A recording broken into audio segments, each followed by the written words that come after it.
Hello, hello, hello. Welcome to my blue room. I'm blue. I'm blue. Um, yeah, I always switch up the colors, but I'm liking this vibe tonight. Um, so yeah, let's get to presenting your chart. Lately what I've been doing, which has been very successful, is at least for me in terms of the quality of the readings, is I used to just like show my face the whole time. Um, the lighting is horrible, but whatever. I like this aesthetic a little bit. Let me see if brightness is really that dark. Kind of is kind of dark. Whatever. Either way, I will go on present mode, and I'll do things like I'll like literally like be like with like my crystals and stuff, like meditating or like with my eyes closed, and I'll be doing different things that would look a little bit weird, if it were like if it showed my face. So I'll like walk around my apartment. I mean, it's just like it's all it matters is like me getting the best reading possible. So yeah, I kind of go back and forth depending on how I'm feeling and stuff. So let's share the screen, show the chart of Miss Valerie. So I'll screenshot right now for the thumbnail. Um, so this is a very interesting chart. I mean, I was looking at it for a little bit, and I see all this Libra energy, right? There's so much Libra energy. And I find it interesting. I find it interesting because it's usually when there's a bunch of energy in one area, it is pointing to something, right? To something very, very, very key. Like it's like the causes being like this is like extremely important, right? Karmically. And one quick second, I need it to send a message really quickly. One second.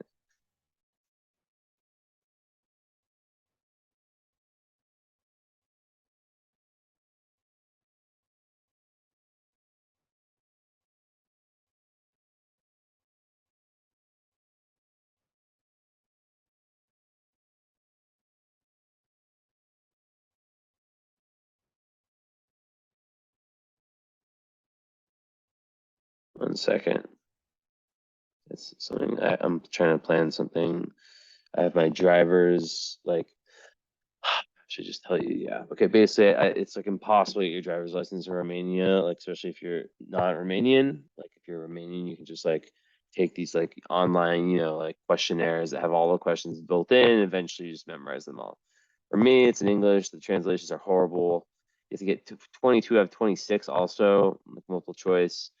And I'm very good. Like I know I would like if I had the Romanian, I would have done 26 out of 26 first time. Just I just know it because I got 21 out of 26, which is really annoying. I missed it by 1 point. I had two answers left in my first attempt, and I was like, if I get one of these right, I pass. And of course I saved the hardest questions for last, and I didn't pass. So I have to like it kind of like that's thrown me back into a loop where like if I don't finish this and I don't even know exactly what the date is, like this, and then there's like the actual driving exam, which I have many years of driving experience. So I mean I don't think that's gonna be an issue, but you just never know you just never know in a country that you're not from, like how it works. So I'm trying to like move things around to where I just have like not much going on this weekend in terms of live stuff. So I can just like especially being a full moon, so I can just focus on because the test would be Thursday. Just focus on that. I just need to get it done. Like I did like a whole year where I was doing, I had to take freaking driving lessons. Like I like, like pay money and all this stuff. So like if I don't pass everything by, I don't know when the date is, like I'll find out tomorrow if it's like in December, November, I have to redo everything. So I'm just like, that is not happening. I'm gonna freaking do this. I'm gonna go full in every single day until Thursday.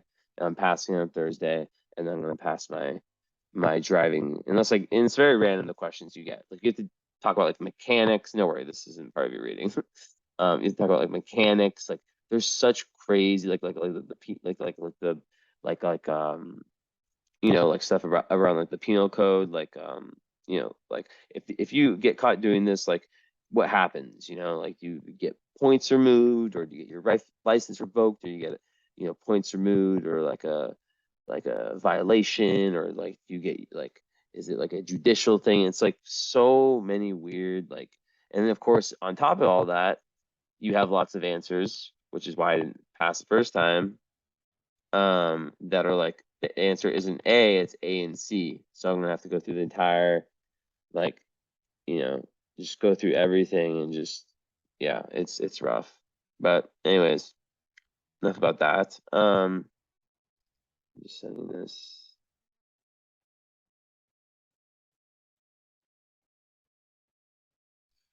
Okay, cool. So we're good. So yeah, like with all this Libra, so Libra Sun, Libra Moon. So that means you're born like right after a new moon in Libra.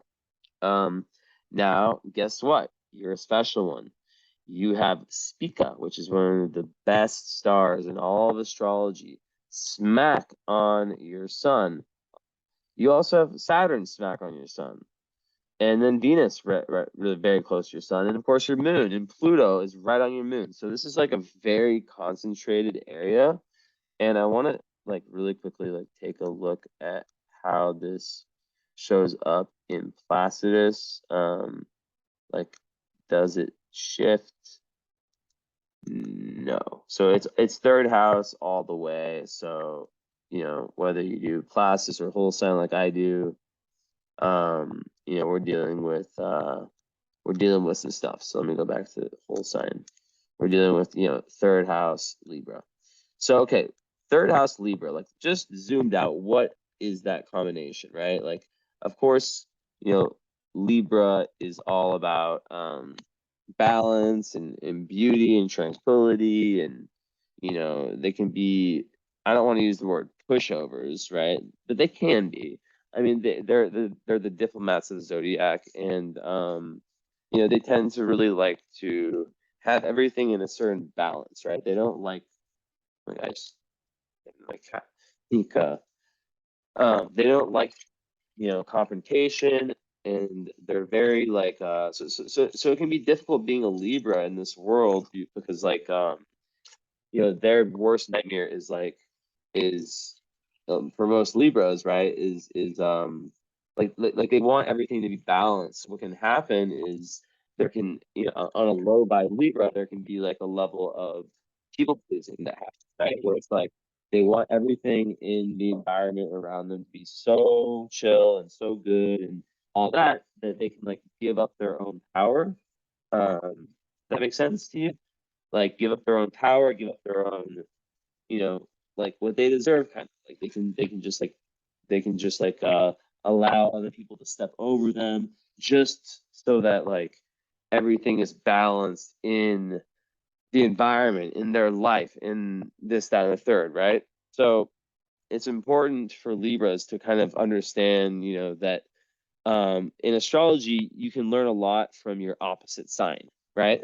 In this case, it is Aries. So what Aries is all about, it's a fire sign, right? Libra's an air sign. Aries is all about pure fucking power. I don't know how else to say it. One sec.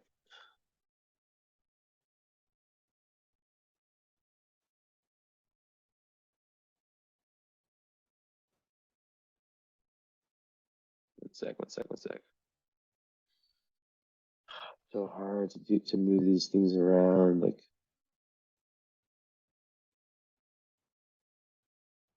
anyways, okay. So yeah, like Aries is all about, it's the first sign.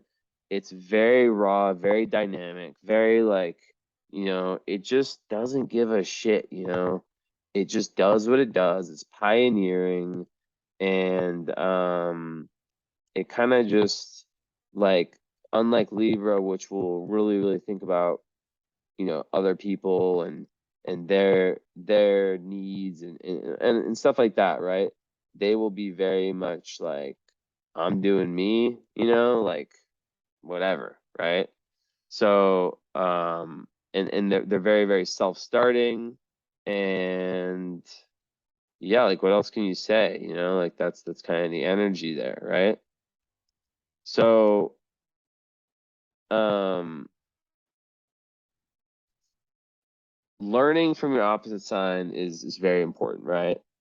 And like with Libra, you know, there's this whole thing about around boundaries, right? Around boundaries, and as you know, kind of how I was alluding to before about not wanting to disturb the peace. So like imagine you're in a relationship, right? Any kind. Let's say it's even like a familial one, right?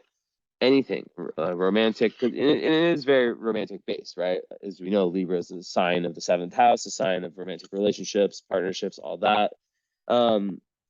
They're the negotiators, the diplomats of the world, the socialites, you know, very, very social.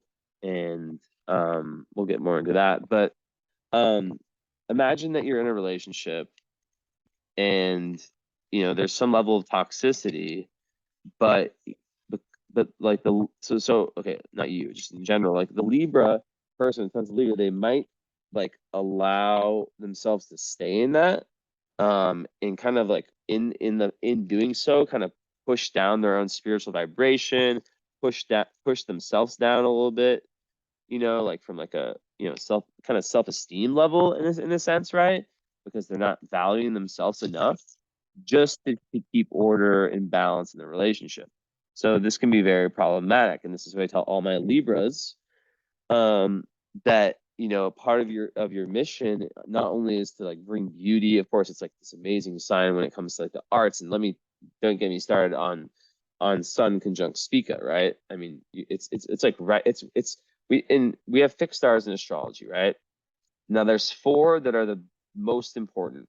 Those are the royal ones. Spika is not a royal star, but it's like literally like I consider it in that category. It's like there's the four royal stars: Fomalhaut, Antares, Aldebaran, and Regulus, right?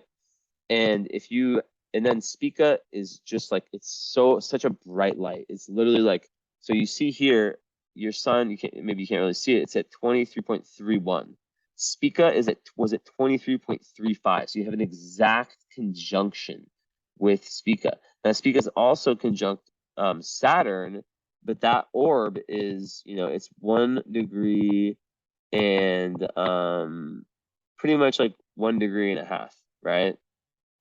So really, like the fact that it's between 0.04 within Sun and Spica, this is extremely special. And some astrologers, you know, who don't know about this might miss out on that. And let me just, while I'm at it, I might as well just see if I see anything else that's important, like of the stars that I have aligned in this system. Okay, so yeah, so we'll start there. So go back to none. So yeah, like like Spica, and I'll get into like the details of what that does and just how important that is. But you know, you can just imagine that, like, regardless of Spica's presence, which will give you like, it's good for everything. It's good for luck, for popularity. It's like a star. Like it's literally like one of the brightest stars. So it's very like, it gives success, riches, a sweet disposition. Very good for like art and sciences. I can't say science. Art and science. And it's just one of the best stars that exist. Everyone, you know, there's no debate about it, right? Now I'm looking for something on my phone. Yeah, so when you have that close, like, you know, it's playing a massive role in your life. So let's just talk about Spica before we really dive in. I said, you know, what it gives. It just gives you like a certain swagger, right? It's one of the great stars. It's actually one of the stars that gave us the word star. So because like in what happens in Spica, there's a huge distance between Spica and its nearest neighbors. So some call it like the lonely one. And because it's on like a, you know, very different zodiacal longitude. But yeah, it's a very good star. It is kind of like it's Mars and Venus, so it's like the combination of both sexes. It makes it kind of androgynous. But yeah, it's very good for material needs. There's a word of warning though, like we only reap harvest if we have first sown the seed and cared for the fields, and we reap, I'm reading this, and what we reap probably must last us and all who labored on our fields until the next harvest is ready. He does not do so well from Siegel who reaps what he has not sown, uses it profligately, or denies to others their share of its good fortune. As those rub this in quite firmly. No, that's nothing there. So it's also very spiritual. So like people who have this, like yourself, off strong in their heart, in their birth chart, and with the sun, by the way, like I would not be speaking about this if Spika was at like 20, even like 22. Like I would like mention it, but like it wouldn't be a big difference, because then it's like everyone born on your birthday has it. No, you have it literally like so close to where it really matters, right? Within 0.15. So yeah, like high places, high psychic awareness, you know, and with the sun, yeah, so it's like very good for honor and fame, good fortune. It creates writers, artists, painters, sculptors, musicians. So yeah, really good for like artistic skills, musical talent. You see, it kind of touches like everywhere, right? And what can happen with Saturn, which like I said is not like as it's not as close, is that there can be like a big rise and then a big downfall. But yeah, there's really just like also like an erotic like kind of element to it. But very like the whole point is like it's like yeah, creative channels are indicated, and yeah, it's very, very good. With the sun, it creates a great and lasting preferment, immense wealth, eminent dignity, great happiness to natives, parents, and children, help from friends among. You see how good this is? Like I read some of these where I'm like, yo, it's fucking horrible. Help from friends among clergy. Remember, these are like old, like Ptolemy, like written a long time ago. So help from friends in high places, favorable for public and legal affairs. Yeah, and where's Venus is there too? Yeah, so Venus is but it says, you know, if with Venus, the knave is a potent king or queen, obeyed by many people, but subject to many infirmities. But it's kind of far from Venus. Um, I mean, like it's 5 degrees, so we're not going to count that. But then, you know, when we see Saturn, this one is apt to be suspicious, sharp, and this one isn't his head is important. Remember, the sun is way outshining this one. Apt to be suspicious, sharp, or rugged, but does much good. Occult interests. Good speaker, popular, many friends, gained through legacies, but extravagant. Good health, favorable for domestic matters. So like that's very rare that you see a placement of a fixed that when you like, I mean, it happens, right? But like when you put Saturn there, where it's like still very, very positive. So I just want to give you that, like, spika.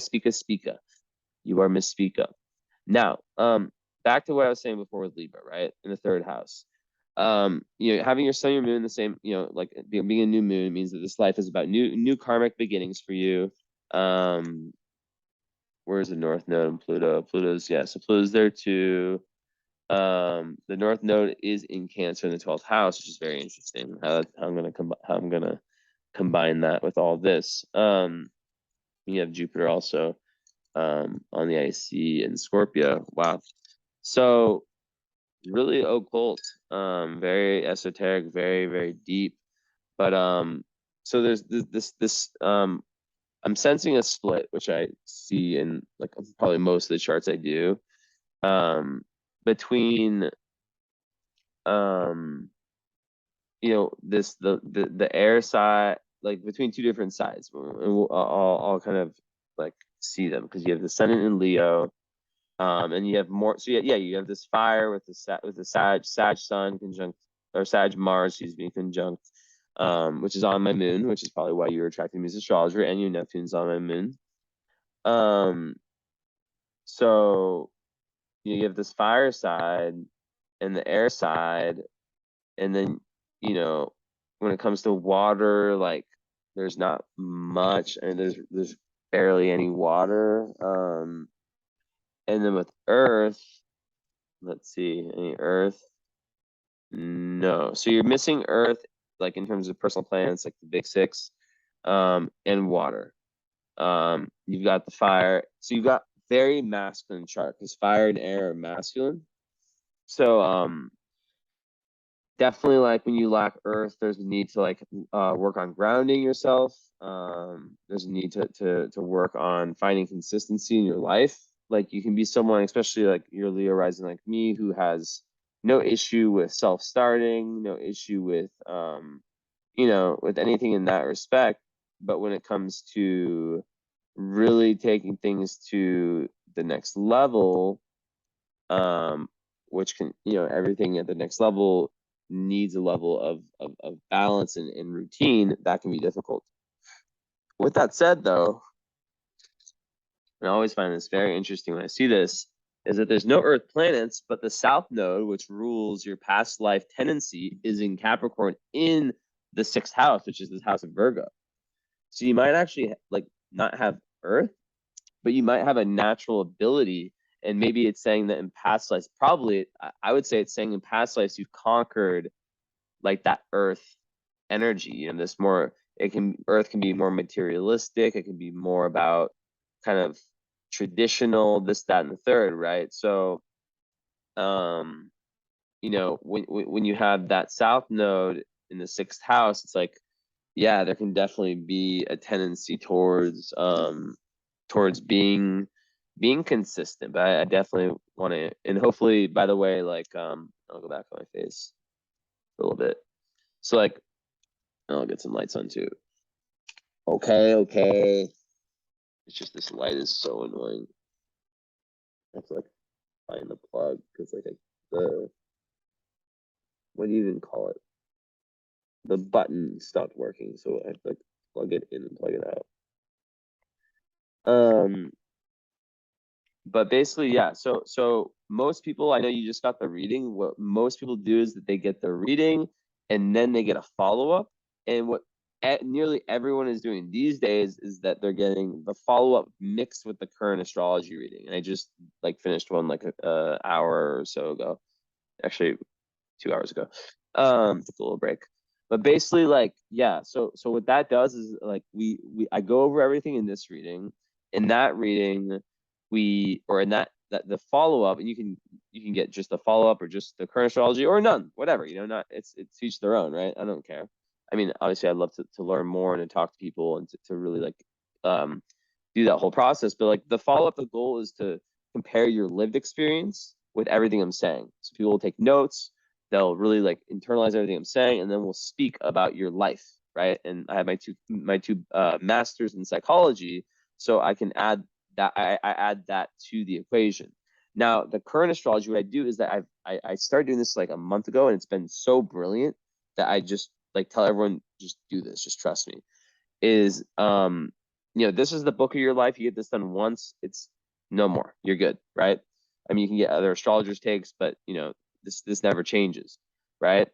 Now, the current astrology is always changing, right? There can be like how it affects you, right? Like I have tons of different predictive techniques to kind of give you an idea of this current chapter. So this is the book of your life. That one is this current chapter. So I combine those two. The first hour is a follow-up, and then we move into the current astrology, like same reading live. It's a live one, not like this one. Live, on Zoom or WhatsApp call. Zoom is what nearly everyone does, but some people prefer the call. And that's where we talk about, like the current astrology and how everything's affecting you, all this stuff. And that one is usually between that combined reading usually ends up lasting me 3 hours. Now, usually it's 150 for the follow-up and 250 for the current, but I give a massive discount, so that's like what, 400, and I do it for 300 instead, like $100 discount. So let me know if that works. It's a great reading. It's a great way to kind of like tie everything together. And if you're interested in just the follow-up, I would do it for 120 instead of 150. So just let me know about that.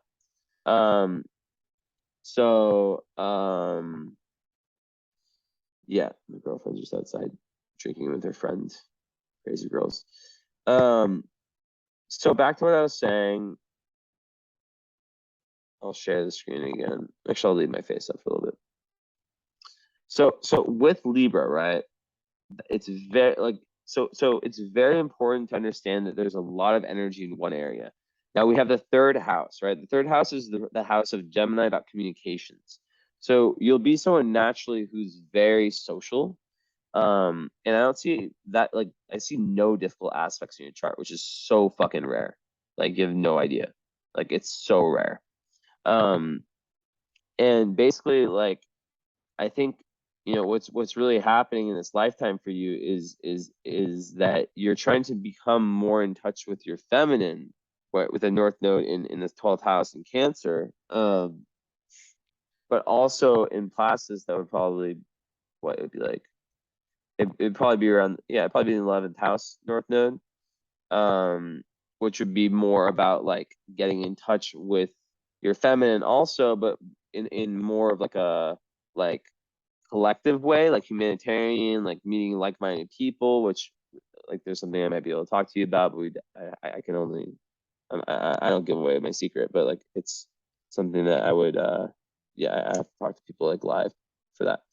Don't worry about what it is. But yeah, like having like-minded people, like if it's like a group of people or something of that sort, right?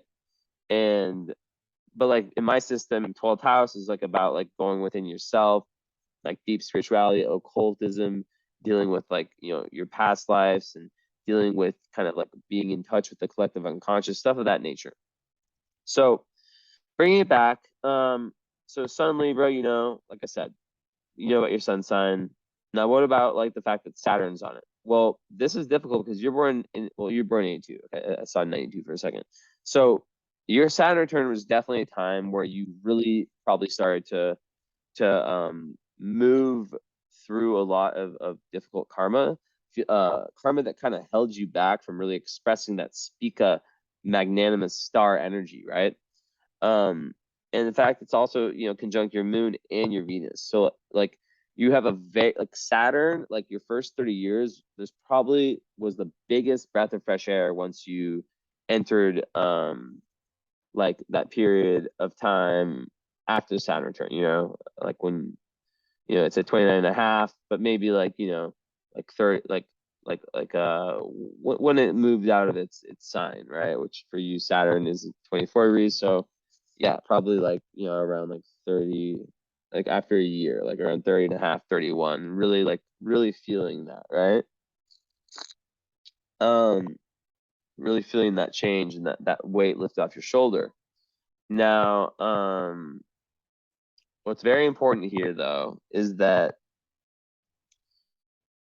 you know, on your sun, right? So on your suns, and when I say you don't have many important aspects, they're all, you do, they're just all conjunctions. They're all like, you don't have many like any like big squares or oppositions. You have a ton of conjunctions, right? That's actually, so I backtrack that statement. You know, you have the conjunction of Mars and Neptune, and then all this stuff over here, which you have to decode. So so with the sun in Saturn, like, yeah, it can restrict your life force. It can make you feel like there's karmic restrictions, pushing you away from like really experiencing your full self. People can you know, feel melancholic, especially with the conjunction with the moon. It can lead to like just just lots of like emotional repression, difficulty. Already is an air moon, right? Because when you have your moon in air sign, there can be a difficulty in like you're very, it can make you very logical about emotions and kind of like almost mistrust emotions, if that makes sense. So it can create people who are like very a little bit out of touch of like their emotions. I always give this example, like the person with the Cancer moon, right? the thing happens to them, they cry. That, like, say it's the same thing happens to the Cancer moon person as it happens to the Libra or Aquarius or any air moon, Gemini moon person. The Cancer moon person feels it, they cry right away, they get rid of the energy, right? The Libra moon person might not feel that for 6 or months or some shit, you know, like they can really like and the way that they'll deal with emotions will be way differently. It will be like more from like logic and understand them on an intellectual basis. Also, there's a big warning when you have so much Libra to watch out for codependency in relationships. Because Libra is such a relational sign, you know, people who have this much Libra can really like depend heavily on, especially in the third house, on their communications and on just their overall energy they have, like the overall, you know, connections they have with other people. And you also have Pluto right on your freaking moon. So when I said you don't have aspects, big backtrack on that one. But yeah, so with so Saturn's being aspected by, on one side Saturn, on the other side Pluto. So that's like, or the moon, excuse me. Moons, they just say that. So yeah, that's difficult. So when we talk about conjunctions, you know, they are easily, it's a conjunctions, oppositions, and squares are the three most important types of aspects. But like the conjunctions, you know, they're less difficult, like to deal with, but you know, they can definitely you know, be, one second. What? Yeah, they can definitely be just as difficult depending on the planets. So in this case, you know, with Moon in Saturn, that, you know, as a conjunction, regardless of what it is, it can really hold them back from their emotional expression, from their ability to be vulnerable, to trust others.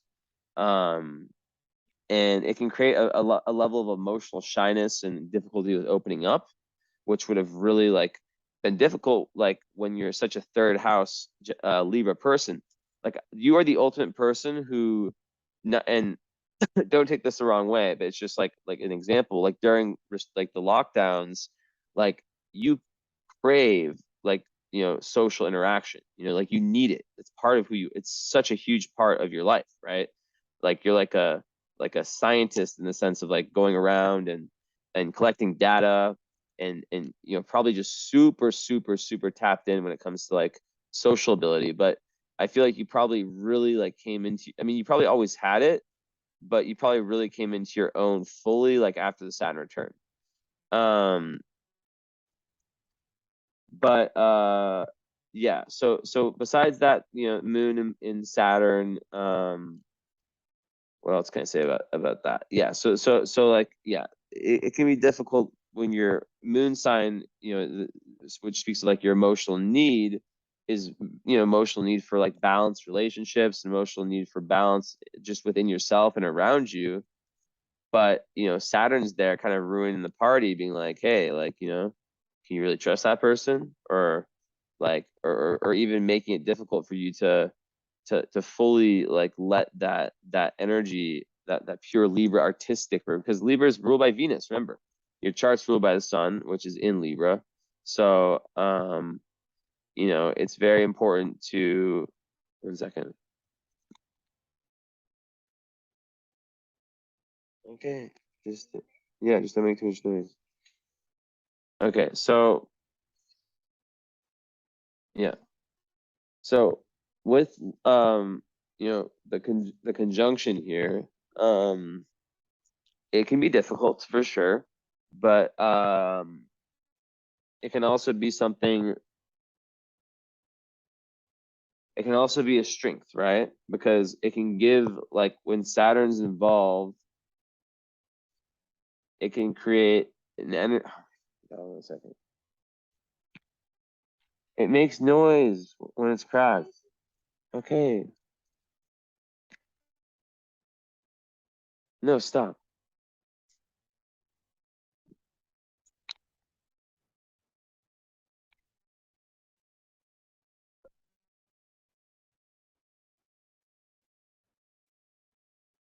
Okay, so as I was saying, sorry for that. When this is occurring, right? It can be very, especially with Venus involved too. Like there's just like it's like Saturn and like there's so much so much surrender that's needed, right? And there's a big necessity to like learn to trust and to learn to let go in different situations, right? And with people, which is what's very interesting about this is that some people like despise small talk, right? Now with you, like with the third house moon, which is also a very good indicator of intelligence, by the way, with Mercury there too, you can be someone who really dives deep into themselves, and has more like a more like a mix of like real like outer connections, and but also who kind of comes back within themselves to kind of like because like with Pluto, like it's on the moon, it can create very like up and down emotions no matter what the moon sign is, right? Where you are very, it's exact conjunction, right? 26 26 26 27 26 43. So that one, it's like there could be like a large amount of like emotional power.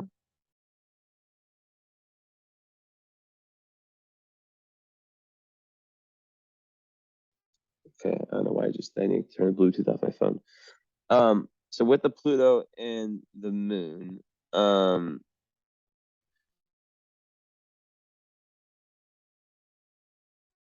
completely like it's kind of your initiation into the darker sides of yourself, right? Which you experience like a lot of times with through the mother, right? Because the moon rules the mother, right? And the sun the father.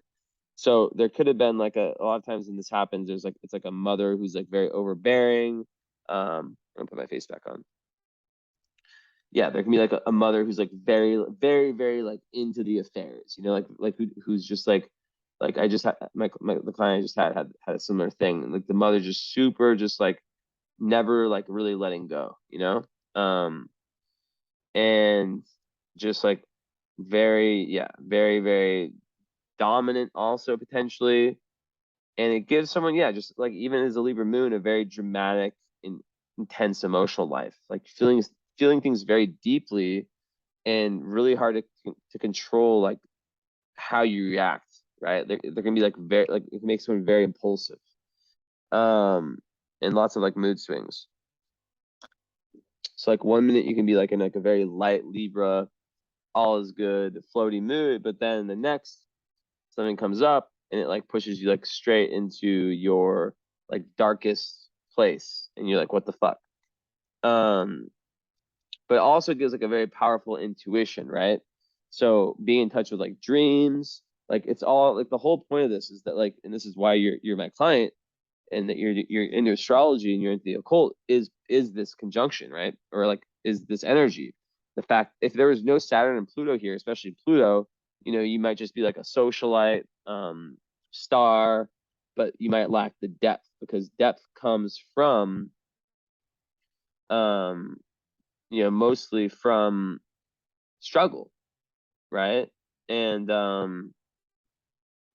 yeah, so this it can create like psychic abilities, but like having very little control over your subconscious, and like it can just make it like so like there's this very big desire to like want to learn more about like why do I feel this way, why when this happens do I feel this way, right? um and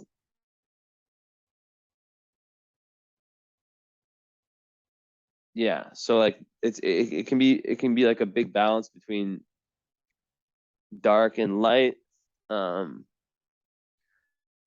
and this back and forth between the two. um So yeah, it's really important to like it can make someone like a control freak in the sense where they're always trying to like control other people, because they lack that control within themselves, right? So there can be like manipulation, lying, all that like kind of low energy Scorpio, which is associated with Pluto stuff.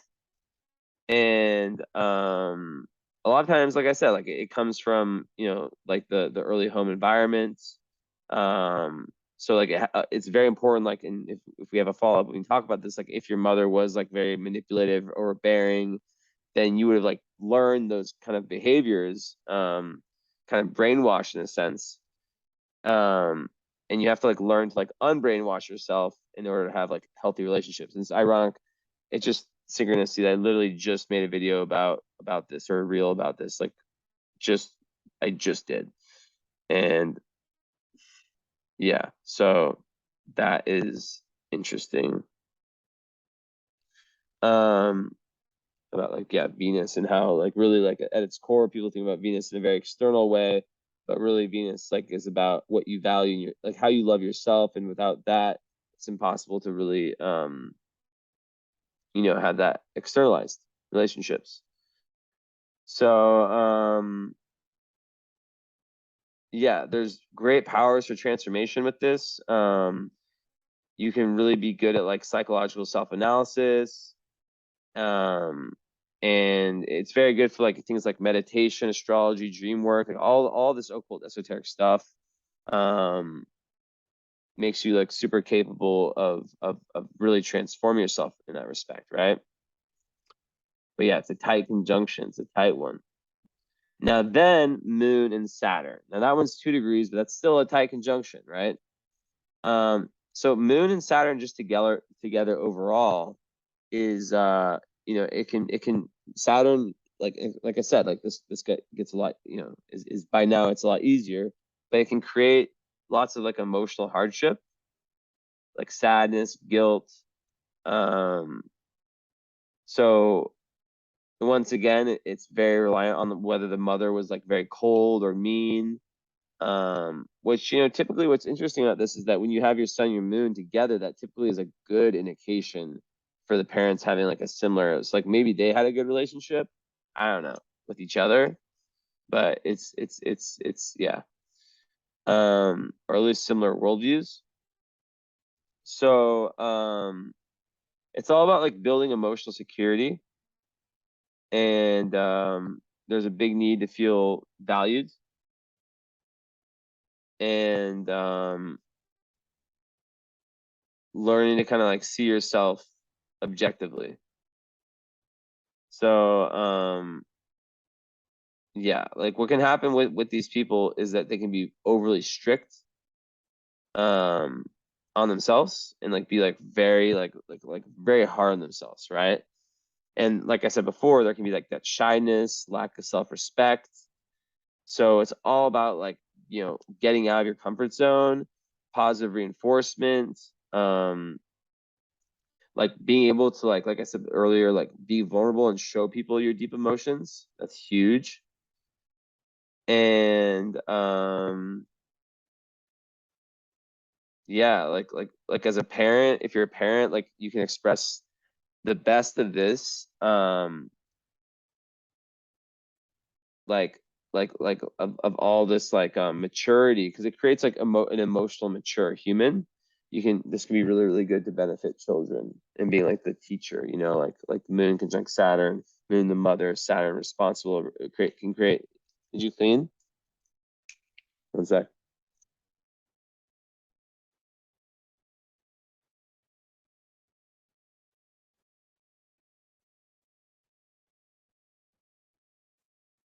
You have to clean after you find it. Okay. Anyways, yeah. So that's kind of moon Saturn energy. Um Now, when we talk about Sun Saturn, I kind of already went into that. It's more of like your life purpose feeling kind of blocked in a sense. And yeah, so Saturn return, major time. Yeah, overall, you know, Libra third house, like just like at its highest energy, someone who likes to really like, you know, siblings could be very important to you. Your immediate environment, someone who just like, you know, you're New York, you're born in New York, maybe you stay in New York your whole life and you just know your way around, you know lots of people, like that's what I would expect. Um, and you know, even having like Libra Mercury, which is like apart from all this madness, um, you know, that is very good for like, yeah, being a kind of a diplomatic communicator and being someone who can kind of closing the door after her, who can kind of you know, be the person that people come to like during disputes. And also Libra is very good. Like people don't really talk about it a lot. It's very good for business. It's the scales, you know, think about the market, the scales, right? So that's the sign of Libra. So, you know, when in this in like the business world or like whatever kind of world it is, right? We live in a business world. You know, Libras can really flourish. People with lots of Libra can really flourish in the third house. That gives you the ability to have this like someone who you can be very talkative and very, very, very like able to kind of, I'll go back to the screen for a little bit, like able to really like get your points across and to like have almost like it's almost like being like like having like so much social endurance, right? Now, of course, with the Pluto, there can be triggers and stuff. And it can, even as a Libra moon, it can make you feel almost sometimes like a Scorpio moon, and you can be like, man, like I'm a Libra moon, they say all these things, but like, yeah, the Pluto there is gonna really, really switch it up and make you like a Libra slash Scorpio kind of, right? Um, but yeah, Mercury, you know, by itself there is it's nice, you know, it's nice, it's nice, but also like what, you know, gotta watch out for the people pleasing. And Mercury is unaspected as I expected. So when you have an unaspected Mercury, you tend to talk a lot.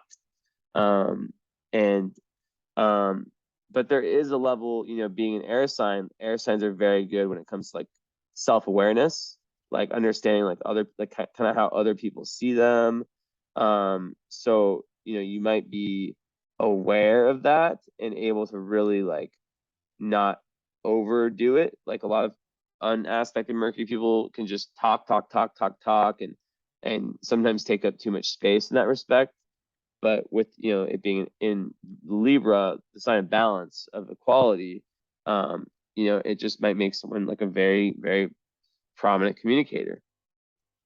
Now, Venus in Libra conjunct the sun, that's a really good, you know, a really good placement. It just makes someone who is, it just adds a level of like even more kind of Libra and harmoniousness to your vibe, I guess you could say.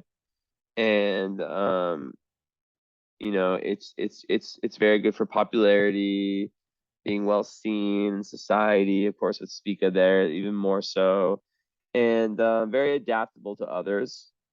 Um, and yeah, just like warm-hearted, sociable, lots of charm, all that stuff, which you have in enormous quantities of. Now, like, but then yeah, with Sun and Saturn, I like to kind of like circle around. Um, it can, like I said, it can give like a very serious approach to life and a very large sense of purpose, right? So this is like actually like found in the charts of like millionaires and self-made men and women, like to have Sun conjunct Saturn. So this is like I would say Sun conjunct Saturn is not a bad one. Yes, it can make one over serious at the start of their life, but like, you know, it's so good for success. And what else with the Sun? Sextile Venus conjunct Pluto. So yeah, I mean with the Sun and Pluto, it's also 3 degrees away. That's just like you have to watch out for like a power complex, like kind of having like a dictatorial way with others and being egotistical. And you know, with the moon there, it can make one very, like I said, very impulsive. I already talked about that enough. Like you know, like sudden eruptions, and thoughtless moves, like impulsive thoughtless moves, like very, like they can be very emotionally led, which is usually not like air signs. They're usually led by logic. So I'm curious if we have a follow-up, hopefully we do, to hear about kind of how that's played out. You'll have to like take notes and like remind me of these points, because I will probably have like a million charts I've done, not a million, but a good amount between that time. But yeah, then Sun and Neptune, that's very beautiful. That's just really good for like artistic potential, imagination, all that stuff, you know, all the artistic stuff. And then the Moon with Neptune is also like, yeah, powerful imagination, very good for the occult, and really like gives like them like gives you like a need to create in an artistic way. And it's a nice one. But then the Moon and Saturn, you know, like as I was saying before, like it can make, yeah, very like perfectionist, like overly critical of themselves. It can at the best, it brings a level of stability to emotions. That's at the best, right? That's like when you integrate everything, it can make someone like, even though they're Libra moon, it can kind of be like a Libra / Scorpio / Capricorn moon, like having all those, right? And yeah. But yeah, with and then with Venus, which is it's less aspected. I mean, it's with Pluto and Saturn and also Mars. You know, Venus and Libra, it's just like like a very strong placements in dignity in Libra and in Taurus. So some people might say it's the best Venus sign. It just makes people really like have like a harmoniousness that they chase and they find in relationships. Like they desire that equality and that peace. Now with it being conjunct Pluto though, yeah, it can make someone super passionate, like deep rooted intense passions. There can be also lots of secret love affairs. That's another cool thing about that one. And also it can make one quite like financially shrewd. So it's another good sign for money. And then Venus and Saturn, which is, you know, the one that's a little bit further away, it gives them like a very strong, actually no, it's closer. What am I talking about? A strong sense of duty, right? Very conservative when it comes to like picking love partners. Big standards too. And yeah, sometimes there's like feelings of ambition can be sublimated or sacrificed for personal ambition. So like sometimes it can be like ambitious to like where it's like too far. And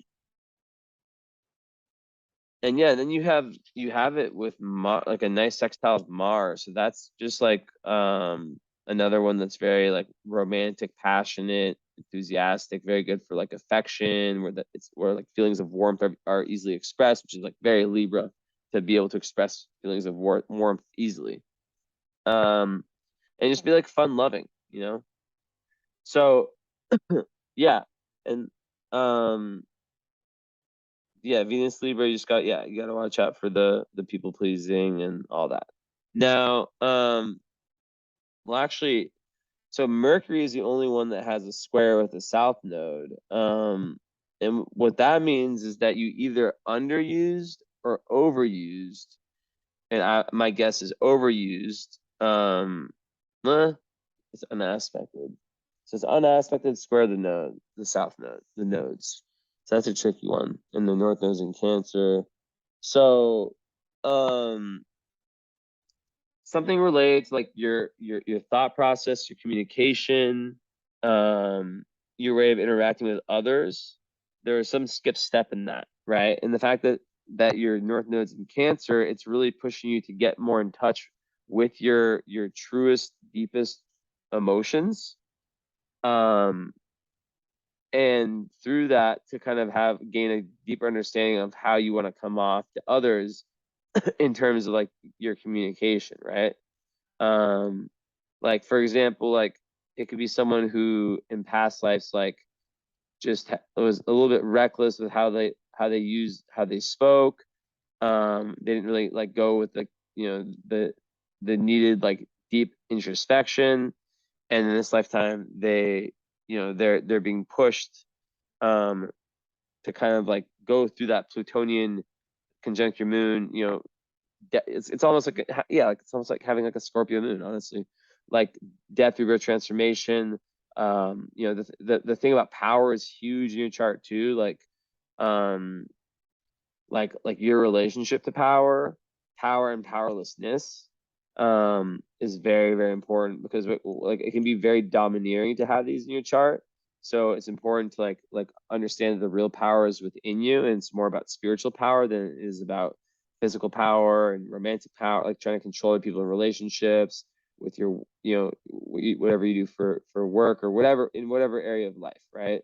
Because there will be that energy potential. So that's important. And the fact that, Jupiter is on the IC in the fourth house of Scorpio, that kind of gives you like a very that's really good because you lack water. So that, Jupiter is kind of like a middle planet.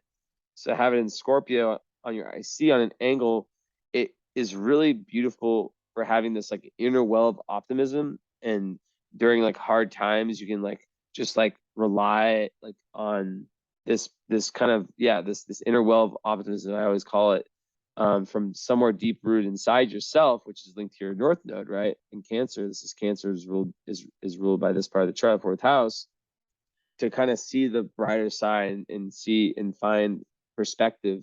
And with Scorpio, it's like being able to be very like like it's the part, it's kind of saving, it gives you this empathy and this intuition, right? That you need in this chart, right? Even though your moon is conjunct Pluto, so you will be in touch with that kind of watery scorpionic part. Like Scorpio does show up in your chart, which is water. So it's really Earth that doesn't really show itself, although Saturn is Earth and it's on your sun. So I guess in that respect, it kind of does in an interesting way.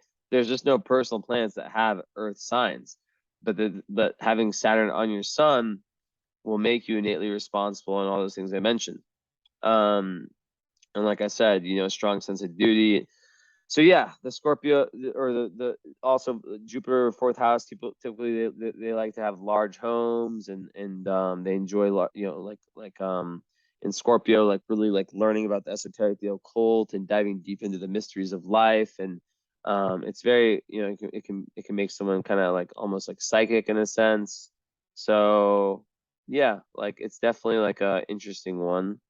And it's a very like, when you have outer planets on the IC, like I have Pluto there, it fucking sucks. To have Jupiter there is a blessing. It's a very great karmic blessing. A lot of times it means like a nice childhood. I mean, that's typically what it means. Although I've seen it play out differently, but at least like some level of like real expansion that came from the childhood, and a very strong connection to the ancestors. Okay, so I haven't talked about the fire part chart at all. Leo rising, they have a very strong, and then you have like fifth house Leo planets. So you have this Leo side too, right?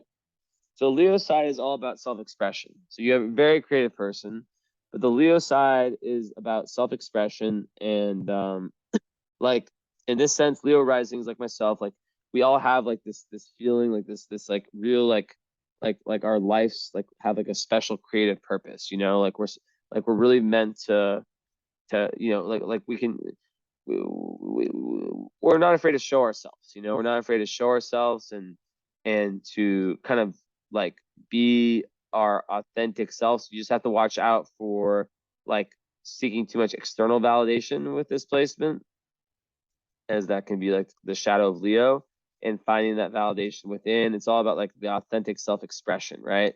Like where you create the poem for yourself that you never show anyone, as opposed to creating it just so you can get, for the song or whatever, so you can get like the most views possible, right? That's what it is. And so the sun's a chart ruler, so communicating is a huge part of your life. Whether you're like a writer, a journalist, just anyone who uses like writing or speaking as a big part of their life purpose, right? you're a data collector, like a metaphoric data collector, right? A metaphoric journalist of life. So it's important for you to really like know that you're meant to be very social. You're meant to be like you know, yeah, the North Node's in Cancer in the 12th, so like there's that aspect, but that's just gonna make that's just like a compliment. That's you know, that's something that isn't really showing up much in the chart. That's kind of like one of your side hustles, you know, spiritual side hustle kind of, right? To get more in tune with that part of yourself. But yeah, Leo risings, like they just have a certain swag to them. What can I say? You know, they like you can tell when someone's Leo rising usually, right? Well, it's kind of hard because you know maybe they're like a Leo sun, but like you know, like being a Leo rising myself, like I don't know, when I see other Leo risings, I'm like, yep, you know, and it doesn't mean that they're show offs. It just means that they're very gregarious. They're fun to be around. You have to watch out for the narcissistic kind of tendencies of like speaking too much about yourself. But besides that, you know, it's like it is real. It's like someone who's very like in touch with their inner child, and they stay that way throughout life. You know, like so like no matter what age they're, and so it's very good for like kids too. Because you know you'll be funny, you'll be like fun to be around, you'll be smiley, giggly, and you know obviously kids appreciate that, and very creative. You know, so like it goes back to your fifth house now over here, and we see Mars in Sag with Neptune. Now this is very interesting because Mars in Sag will give like a love for traveling, a love for foreign cultures, foreign cuisine, anything foreign, like whether it's like not even just like just like foreign like places, but like different philosophies, like it gives like a broad mind that wants to really like, it's like a deep push towards experiencing ultimate truth, right? Now the fact that Neptune's there, that gives like a even more of like a spiritual kind of vibe to it, right? It gives more of a spiritual vibe to the Mars and Sag. There's still apple juice. 1 second. Okay, well after. So yeah, with that one, you know, there's definitely like it's an interesting one. I'll go back to my face for a second. Sometimes I like to dip into my notes a little bit. 1 second. But yeah, like there's like Neptune on Mars. I don't see that often. I'm trying to think of the last time I saw Mars conjunct Neptune. But it's obviously very, very creative, very imaginative, so it adds more to that. What was that? My charger. Okay. Is it my charger? Oh, okay. So yeah, like really, really, really like artistic gifts can be present. Romantic, passionate, strong sense of design and color, which obviously being a Libra, that goes perfect. And aside from that, you know, it kind of makes it so like you know, Mars and Sag.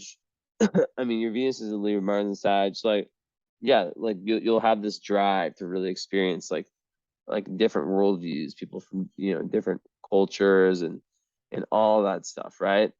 And then Neptune, you know, and it's in the fifth house of creativity, so like you'll have also a drive towards like creating, which is like your Leo rising, right? So you like creativity, like this is like one of the more creative charts I've seen like in a long time, right? Just like or creative potential of like actually like being like an artist, right? Um, but what can happen, what's difficult with Mars and Neptune is that can create like lots of confusion around like the choices you make and like your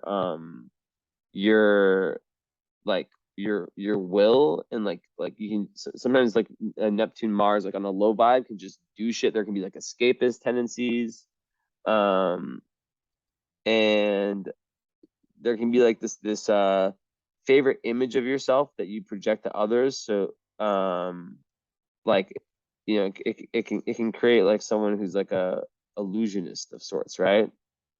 But it's very good for like magic, um and it just has like a special aura. Like you don't see this very often. Like I've done charts a long time or lots of charts, only 4.5, coming up in 4.5 years, but still, like relatively speaking. 1 second. Oh, it's my fucking brother saying this website is dangerous.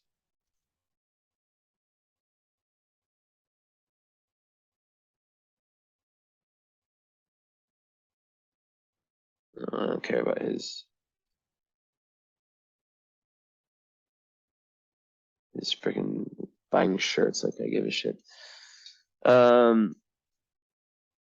So that was like a thing about like my alchemy. It was like, nope, fucking stupid shirts.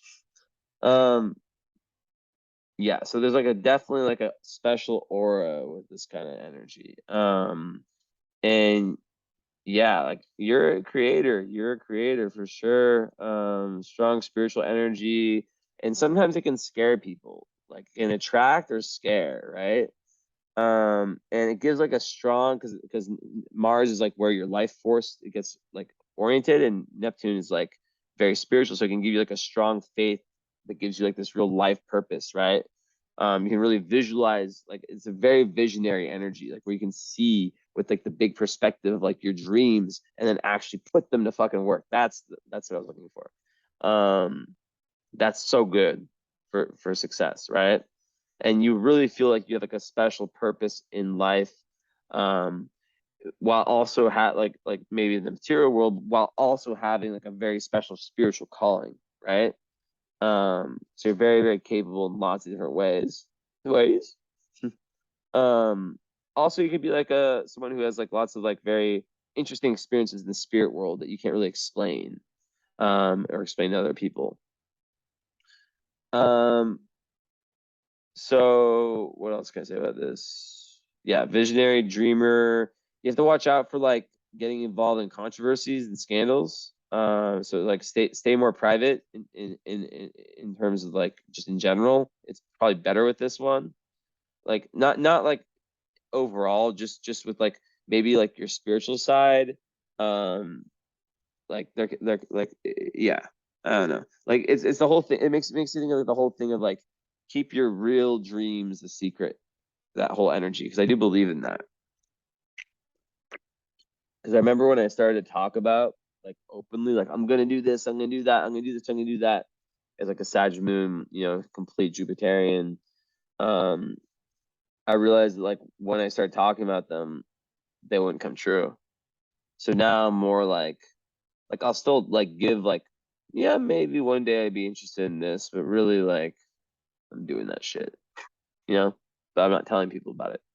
Um, so yeah, like it's really important with this one also to like to keep yourself grounded in reality. There can be like, you have to watch out for like addiction, escapism, disappointment in love. Um, and you can have like your perception of people kind of clouded by illusion.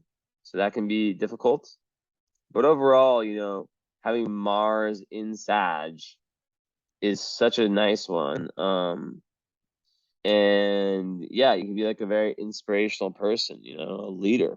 Like you have lots of leadership potential. Because Pluto being on Saturn on your sun creates the leader, the fucking leader of the whole the CEO energy, right? And then it's just all about like the shadow work needed with the moon and Pluto. So this is, you see how I'm connecting all these puzzles pieces slowly. I swear to God, it's these charts that are shaped like yours that like have like so much in one area. Like I was doing one yesterday. I always think they're gonna be like easy. I'm like, oh, I don't see any like hard aspects. No, they're the fucking hard ones. Because there's so much like there's just so many. It can be. I don't know how to explain it. It can be hard to like connect them.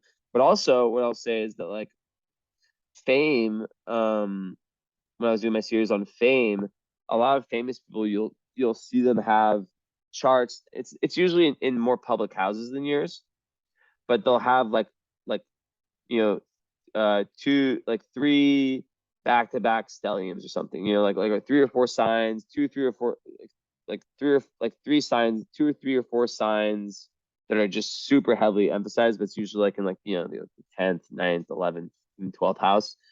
Yours is more like, you know, 3rd, 4th, 5th. But yeah, the most of your chart is there. And it's under the horizon. So like people who have charts under the horizon, right? They tend to like live lives where it's like if you wrote their autobiography, the key events, even though they can be very social people, would be like internal realizations and stuff that happen within themselves, which is linked to your North Node, right? The North Node is a mountain never climbed in past lives. It's like the destiny marker in your chart in Cancer, which, you know, is, like I said a million times, going deep into your emotions and feeling the energy and crying if you have to, whatever, you know. Maybe it has a lot of karma with the mother that you have to like that you have to like kind of balance out. You know, maybe your father was like a very powerful or is a very powerful person. And maybe both of them are super fucking powerful in different ways of the word powerful. I really want to fucking get a follow-up. I really hope you do this because this is such an interesting chart. I'm like, ugh. Usually I can just like tell everything, you know, and I can still see so much, but there's so much that's like I'm like, okay, like there's this and this and this and this. There's a Spica in all of Libra, 3rd house, but then there's all these other planets that are doing this, and then there's like this Leo and this Sag, but then the Mercury's on the Sag, the Neptune's on the Sag, right? Which can kind of, yeah. One other thing about the Neptune on the Sag is that it can create this amazing artistic, like when you can really connect with yourself, and it can just make such an amazing artist and such an inspirational like artist, right? But yeah, very adventurous and very one pointed in your desires as well. And yeah, Neptune 5th house by itself, right, is going to give someone already, if it was by itself, a strong artistic nature, you know, like where you can create through your intuition. So yeah, but sometimes you have to make sacrifices before you're able to truly create, which might be like social sacrifices or familial sacrifices, you know, of like of truly accepting yourself for who you are. And then you also have Uranus there.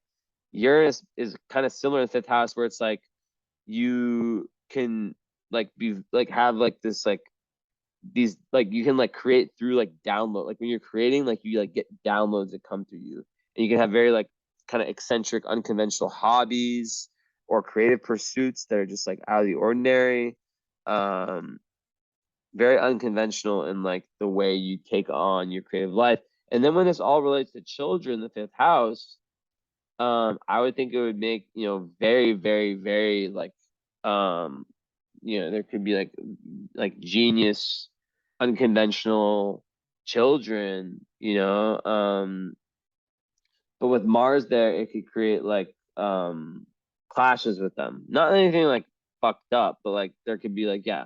And that's why the whole thing with the power dynamic that you have to like, I hope, you know, like that. I hope we can talk about how many times I'm gonna say this, but like I'm just like I'm curious, very curious of like how like you've handled the Pluto, because like with parenting, if you have kids, like if the Pluto isn't integrated in a good way, there can be power struggles with the children, which could come out as like that the low vibe Mars energy. But either way, like Mars 5th house, like when it comes to kids, there can be like clashes with the kids, um but also like at a very high vibe, you know, it can just be like very independent kids. So like that's like the kind of high vibe, right? The like perspective. But if you're very controlling, because they're going to be like that no matter what, it can be bad. Okay, what the fuck have I not gotten over? Womnit. I just speaking Romanian. Part of fortune on your ascendant or close to your ascendant. So like, you know, you're really meant to you know, when you're really being independent and self-sufficient, that's where you in developing like a spiritual relationship with yourself, that's where you feel lots of like your flow state is at.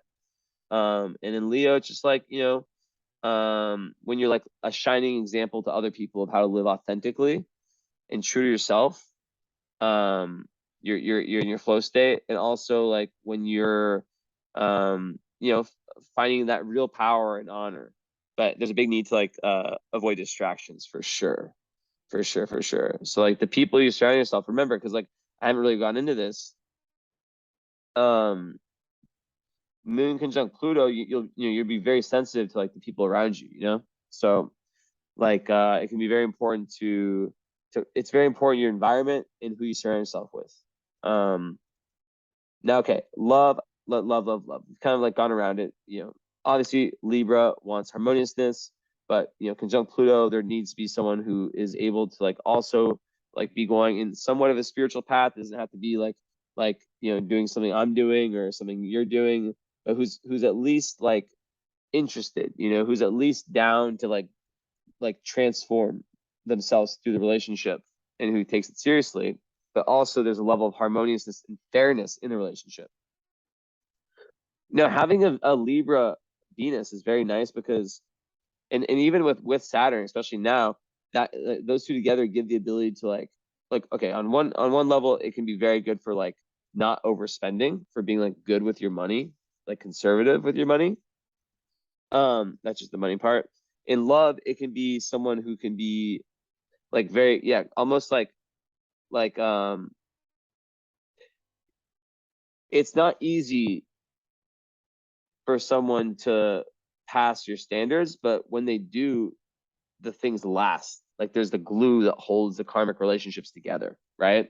That's like Venus and Saturn. Like it can create people who are very capable of long-term relationships that work and where you're able to get through the tough times and very karmic based. Venus and Libra also has this amazing ability, and they also like, this is fucking obvious, a huge need to communicate and to have like a very strong intellectual connection with anyone, but like partners we're talking about, but just with anyone, you need to like communicate with so many different types of people, like which could be very good if you have a career that requires like, you know, when I was doing sales for like a year and a half, like I was really good at it because I'm good at most things I do when it comes to like speaking, but I have that like, you know, that capacity, that ability to just like continuously do it like every day, you know, as a Pisces. So for you can have that superpower, but you do lack Earth. So remember that when you lack Earth, it's important to go hiking. It's important to do things like planting and touching Earth. You know, exercise routine, right? Like having your routine and having a routine that grounds you is very important. So yeah. But yeah, like so much creative energy. Holy shit. But on the subject of love, yeah. So like you're able to really see the beauty and the harmoniousness and like the good sides of your partner, which is like such a beautiful part of Libra Venus, which I believe I put them one or two in my Venus rankings that I do once in a while, and I'll like update it every few months and like um yeah, because they really can like see the beauty in it. It's a sign of love, you know.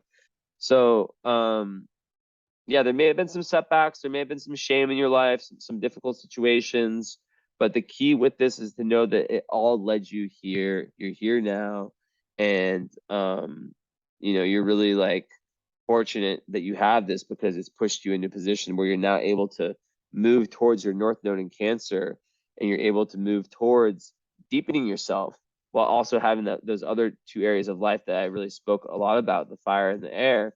Now it's the water, right? So with North Node in Cancer, that could be about motherhood. Um, you know, learning to tolerate your own failures, right? Like overcoming inner pride, overcoming like a passive tendency of being too much about the power and the material realm and this, that, and the third. And also like a tendency to like make life harder than it needs to be, like a perfectionist tendency in past lives. Maybe you feel that now. Um, and you have to like really work hard for people's respect in past lives, right? Um, especially with like what's the square? It's just Mercury, yeah. So like, you know, just need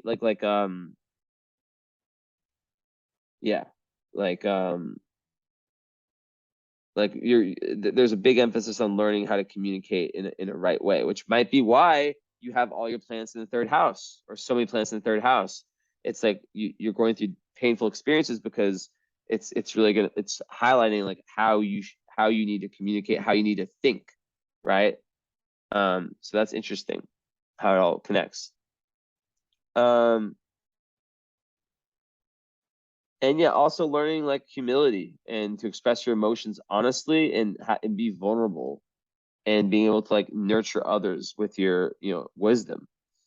And you know, in the 12th house, now this is a big one, right? North Node in the 12th house, it's like a spiritual quest to see yourself as a part of the greater whole, as opposed to just like one segregated island, you know, of a human. It's like understanding that the water that connects us all is Neptune, is the 12th house. We're all islands, and there's the water that connects us all. Saturn represents us as you know, the beings, or the sun, or whatever. Saturn, which represents rock. It's all a quest towards not just understanding, but feeling that oneness, that wholeness. Also about learning mind over matter, to kind of transform everything you're doing into something that embodies spirituality and unity. So I don't care what work you do, this is super important for you. Now, interestingly, with your chart, the one planet, or it's not a planet, it's an asteroid, that's above the horizon is Chiron in the 10th house, that wounded healer. So in Taurus, you know, you could have like at an early age had your sense of values, your sense of self-esteem bruised in some way. And it's in the 10th house, so like, you know, like you know, there can be feelings of inadequacy in terms of like the outer world, but with 10th house Chiron people, they can be little like, you know, like public healers, you know, people like me, right? Like we're like, there's the career path is linked to like healing, right? Or teaching, like the wounded healer energy. And with the Taurus, you know, it can be about like the crisis of values that would have been experienced when you're younger, self-worth, as I said. And a lot of people overcompensate with that, with money, with possessions, with all that, but then they get to a point where they just don't, it's not enough. And you can also, there can be like a distrust for the body, feeling that you're not beautiful, stuff like that. Those are potentials. But the thing is, and I just got yoga that came to my head, like learning to like really like rely on your body's experience, like being in touch with your body, which is the earth energy. So that's like a big quest for you, right? Okay. Okay, so we're gonna over these. Okay. Then your sun's at 23 degrees, so that's the Aquarian degree. So, you know, there'll definitely be like a group orientation, humanitarian kind of orientation to your life's purpose. Your moon at 26, that is, what the fuck is that? And Pluto also 26.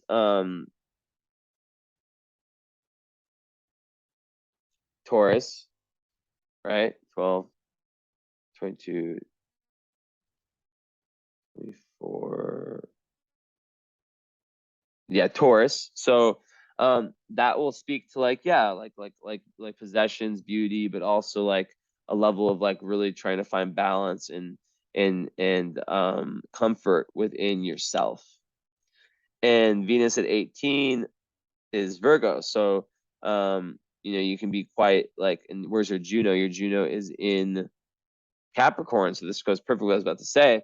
Like another thing with your love energy is that you're also looking for someone who is like a solid rock. And I say this in so many readings because I feel like a lot of my clients are people who are like, you know, like me in the sense of like, you know, we're just fucking mavericks, you know, we're just different, you know. So we you know, it's important to have someone who can who you feel like you can trust in any situation, like they're not gonna fuck you over. And yeah, like also 6th house, maybe someone who can help you, who had like, because Juno's like your ideal partner, and it's linked to your, it's conjunct South Node, so that means that you're, whoever you're married or you married or whatever, it's super karmic, and your vertex is there. Damn, so much fate in your love life. And it's Capricorn, so 6th house, so it's like they will have to have like a certain groundedness to them, like maybe like earth sign energy, Capricorn, Taurus, Virgo, or I don't like getting into science when it comes to love. I like to kind of explain the overall energy more, because it can be very, like, as I just showed your chart, you have no earth, but you have Saturn on your sun. You have, no water, but you have, Pluto on your moon. So it's like, you see what I'm saying? And those are very defining, very unique charts. So fucking unique.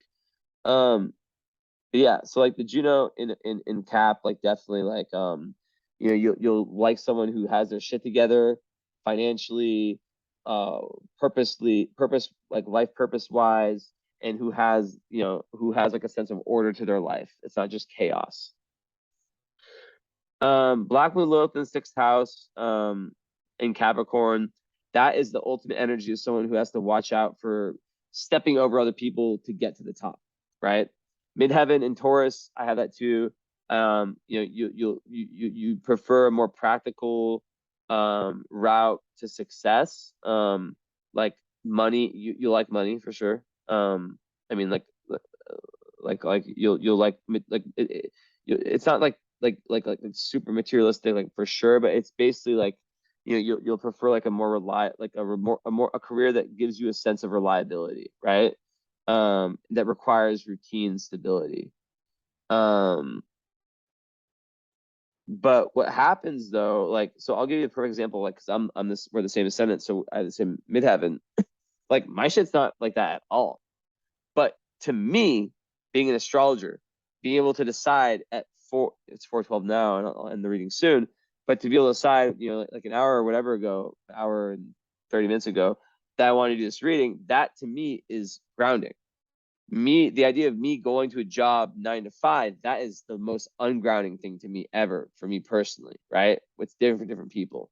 So I just want to add that in there. Also, wow, your Chiron's on Algol. Does that even, what the fuck does that even do? I don't know if I can find any information on that, or if like Chiron conjunct. Let me see, because Algol is like one of the really like 1 sec.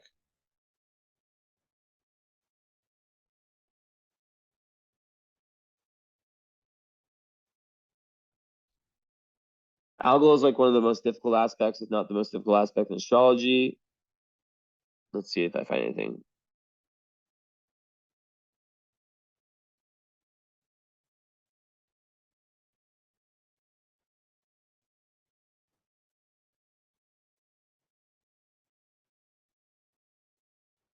Here it is.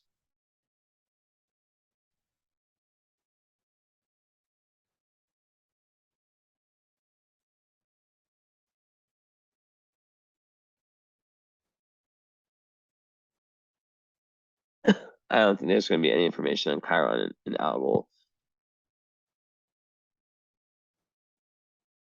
Nothing. It's not even like listed as a potential.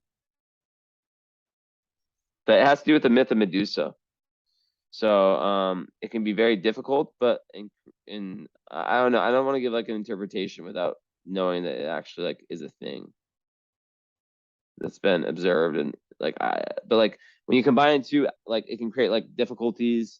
But like the key with Algol is to just go straight into the spiritual power. Like it's like not serpent energy, but it's very dark. But when you go into the darkness, there can be like great esoteric powers. So that could be related to your healing, into your career. Yeah, more with Black Moon Lilith, in the sixth house you have. So yeah, like basically, like, yeah, you got to watch out for like being like kind of like the person who like steps over other people to get to the top. And this is not a planet. Black Moon Lilith is based on like, I'm not going to explain the astronomy as I go ahead and explain it. It's based on like when you're born, the hypothetical furthest possible point that the moon could be from you when you were born. That makes sense. So it's like that based on the apogee of the moon. Yeah, and it can create like so like loving to be in charge. It goes back to the power thing, right? So it's like it's like really like being kind of bossy, and it has to do with like you have to learn to let go, not impose your will on other people, and be more collaborative. Um, so yeah.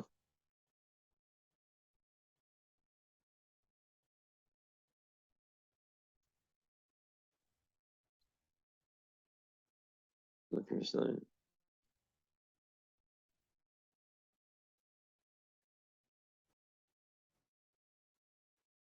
And like some people with this, they might feel like other people are trying to tell them like what to do, but they're like really there's just like a need to like loosen up, you know?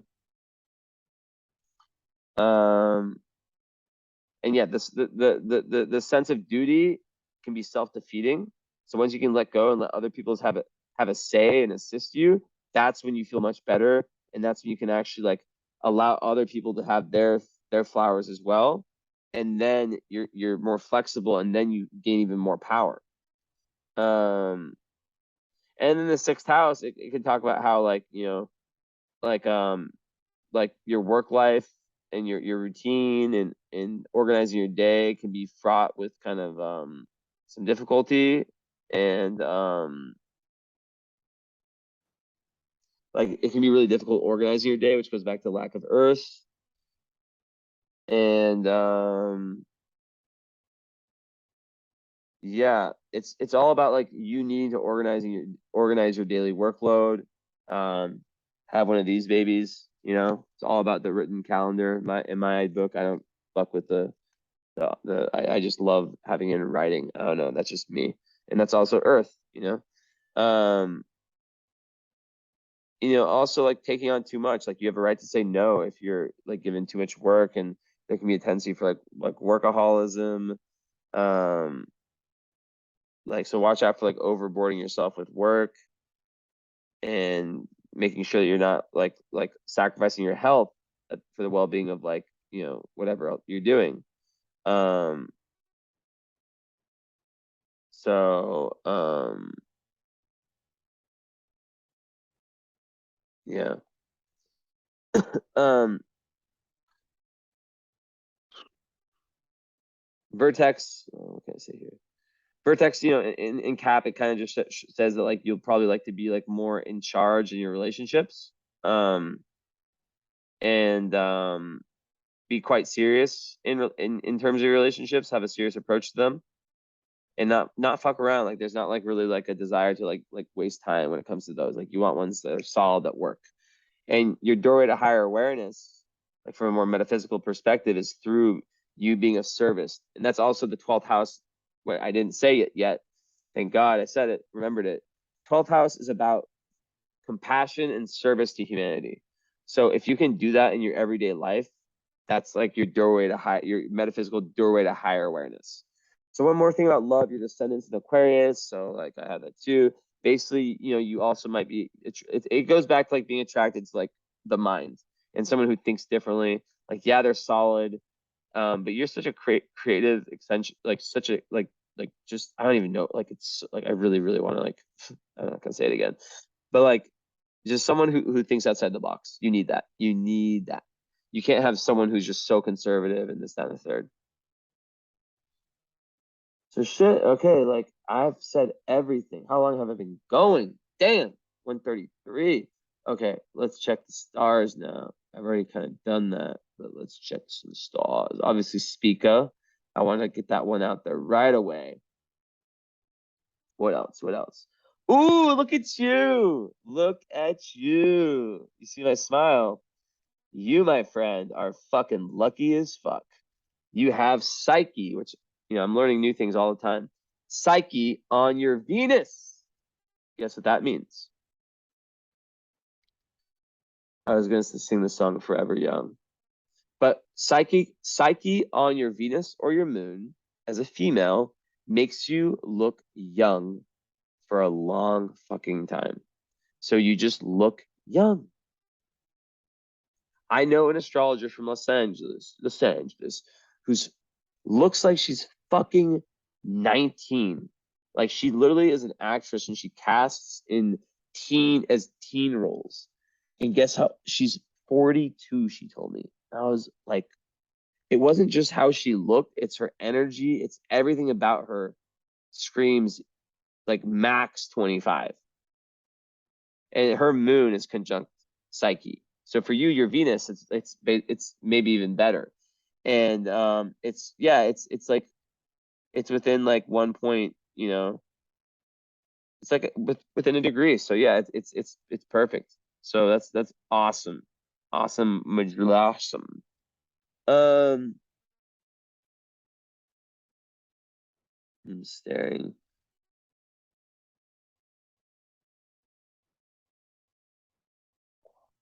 One second, yes, research this.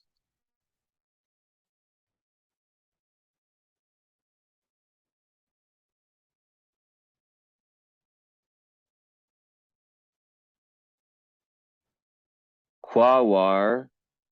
I probably won't find any info on this. It's an asteroid. Quaoar. Such a weird word to spell. Quaoar. So it's conjunct your Jupiter. So it's very important when it comes to having impact on people's lives. Okay, blah, blah, blah, blah, blah, blah. The generational effect has led to the birth of indigo children, and it's on with psychic abilities, and it's on your Jupiter in fucking Scorpio. Yeah. Damn. That's powerful. Let's see if I can see any further info.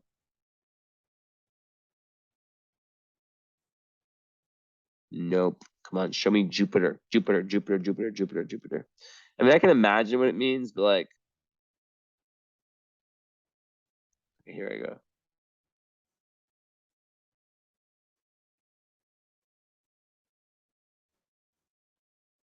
So it is reflecting a new reality or perspective. It shows the creation of new perspectives, good or bad. I think or in the natal chart shows where such how you can create or be confronted with new realities. So having Jupiter, which is such a positive planet there, you know, like, and how close is it again? Yeah, it's close. It's close. It's within 0.16.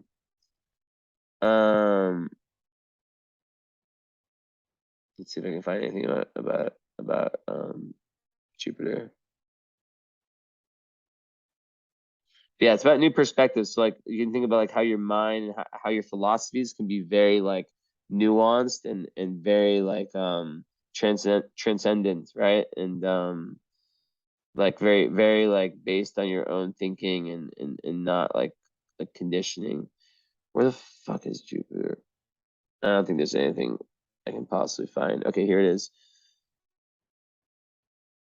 No.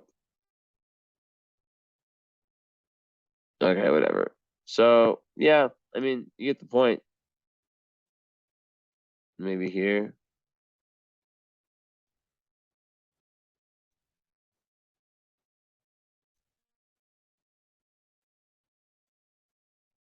Nope. It's hard with the asteroids. Yeah, you get the point. It's like it's very deep. Like you have like the ability to really be like an amazing fucking learner and teacher and all this stuff. Yeah, I'm saying so much good stuff about you. Like it's not like I said some I always keep it very real in my readings. Um, very real, the realist. I said some difficult stuff to start. Okay, so we talked about this. Also, Black Moon Lilith is like where people can be jealous of you. So people, so like I just learned this recently. So it can be like if you like, let's say you have like a really dope job, right? Let's say you're like working like at like the best job and your day-to-day routine is amazing. Let's say you have like a really nice house or you know, like just like some like people can be very jealous of those of that, right? Of even the way you look and your routine and stuff like that. So not as much look because that'd be more first house, but just like your day to day. Like so it like dark energies can be kind of casted on you if you like are on Instagram, like showing like let's say you work like in Manhattan on like the most amazing fucking building ever. Um it can be it can be difficult. What they're just fucking saying. Like don't post like that if that exists, don't post that because it can create lots of jealousy, which can lead to dark energy being sent your way. Okay, so midheaven, what's up? Lilith, is it close enough?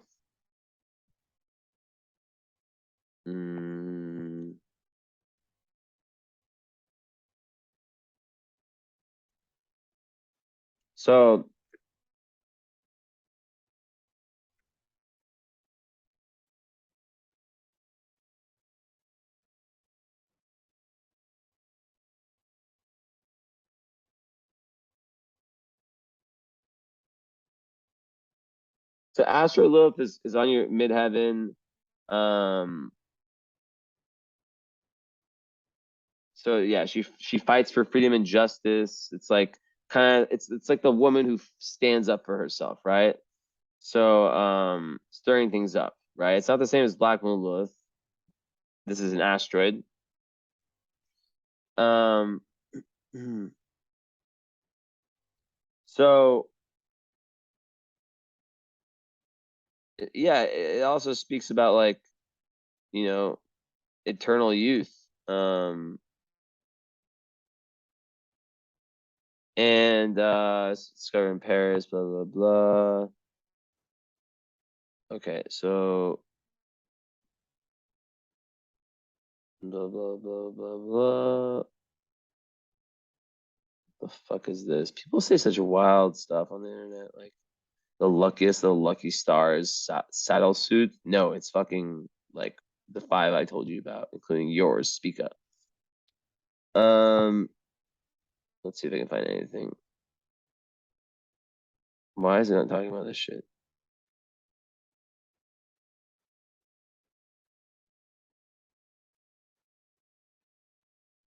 Okay, come on. Yeah, so like even like Margaret Thatcher, she had it like rising, right? So that's like an example, like lots of like very like Janis Joplin, lots of like activists, political activists, like you know they have that. So like act so yeah, I think it's very much about like the feminine like activist energy. So maybe like feminism, I don't fucking know. Shit. But like very strong feminine energy, right? With a very distinct views. Very genius kind of energy I'm seeing all around this chart. Very eccentric and different. Okay, anything else?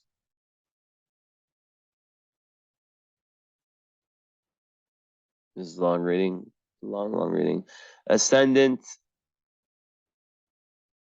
I already said part of fortune's there. You're lucky. If you're born like 10 minutes later, you'd have your a 20-degree ascendant in Leo, which is a very which is a difficult angle. Actually, no, 25 is a really difficult one. But yeah, like so you have lots of luck on your side, my friend. Lots of luck.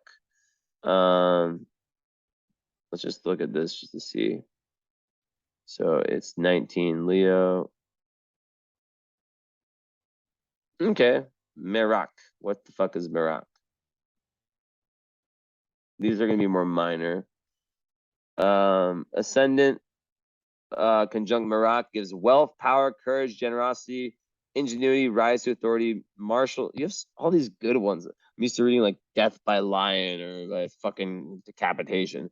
Martial success, subject to cuts, wounds, accidents, sores, and injuries to the face, pain in the head, and fevers. So, yeah, I mean, shit.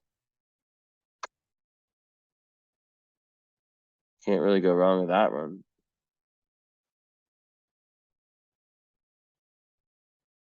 Sounds like a lot of the other stars have been reading for you.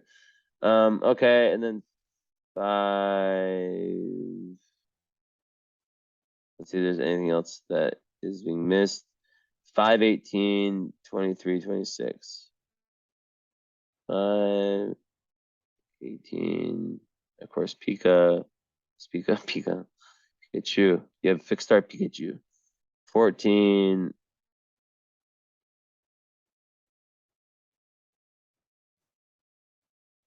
Nope. 19 Sag, which you're Sag. No.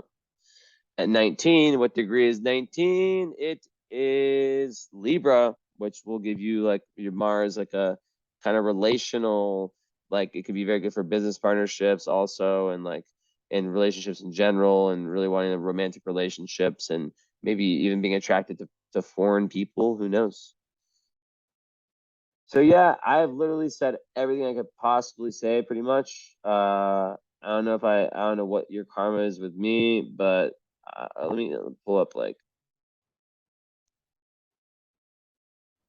this. Even let's go see if there's any in my second asteroid file. Okay.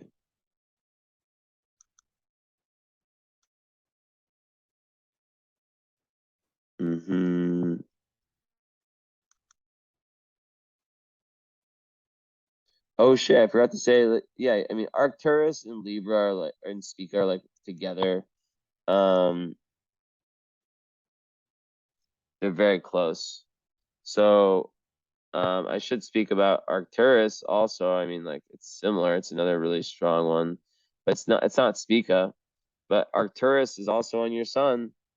So but like it's further away.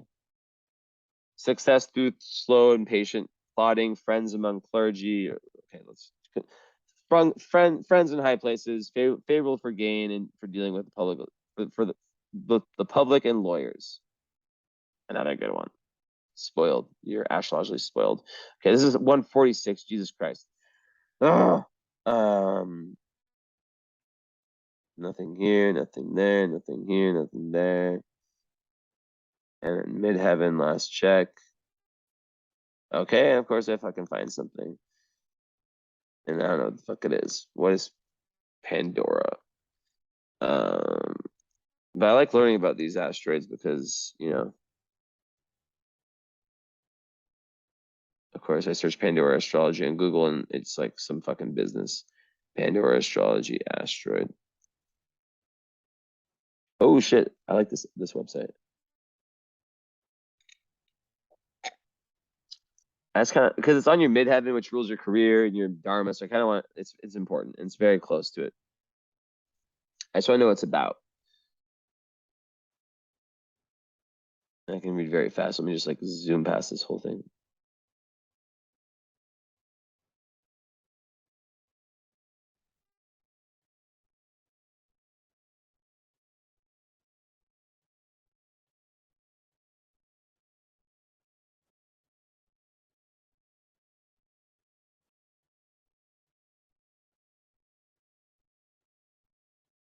Wow, so it's linked to the divine feminine.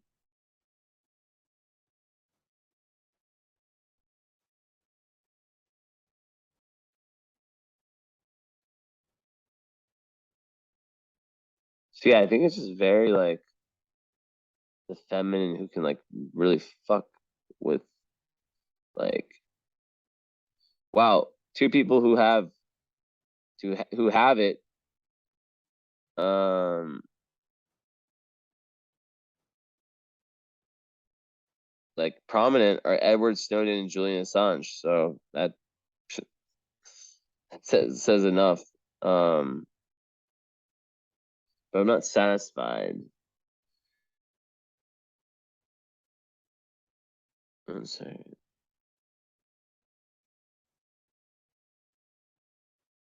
I'm not satisfied because it's not giving me the definition. Okay, here we go. Here we fucking go. This should work.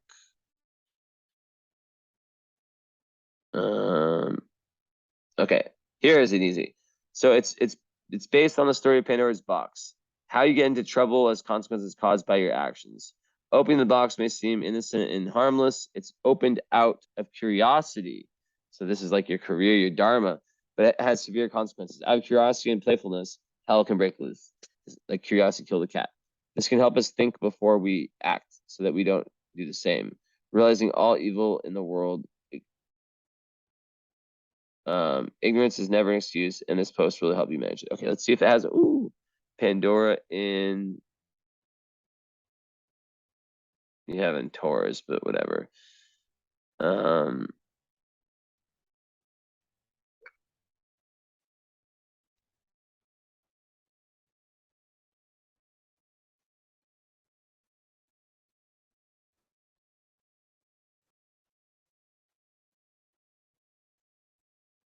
Okay, these are weird. Does it have anything to do with the houses? Okay, 10th house. Anything on the angles? Okay, so 10th house. You're curious about your social status, social media, public image, your career goals, ideas, fame, success.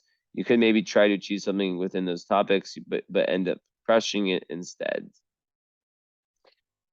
All right. Well, this is an interesting site. Wow. Oh, it gives some more stuff. So with Juno in Capricorn, attracted to someone committed and determined, which I already said.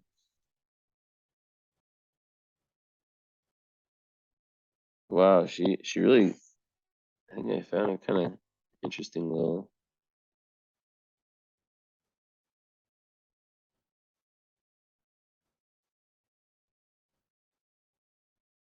Okay, this is fine.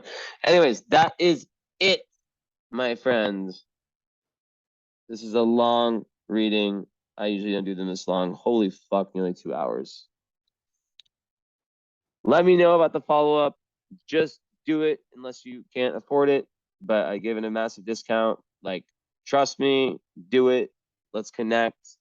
Usually there's some level of karma when I do a reading this fucking long. I don't know. Like I'm channeling and I'm just like connected to, the divine and my guides, and 151, like that's wild. Anyways, thank you. Either way, and when I say just do it, I'm just joking, I'm just fucking Leo rising playful. So yeah, let me know about that. No pressure is my honest actually answer. Like, it doesn't, of course I'd love to hear more about your life, but it is what it is. So either way, thank you. And I hope you love this reading. I hope this was everything you wanted and times a million. Okay. I know I had to blow you a kiss. That was weird.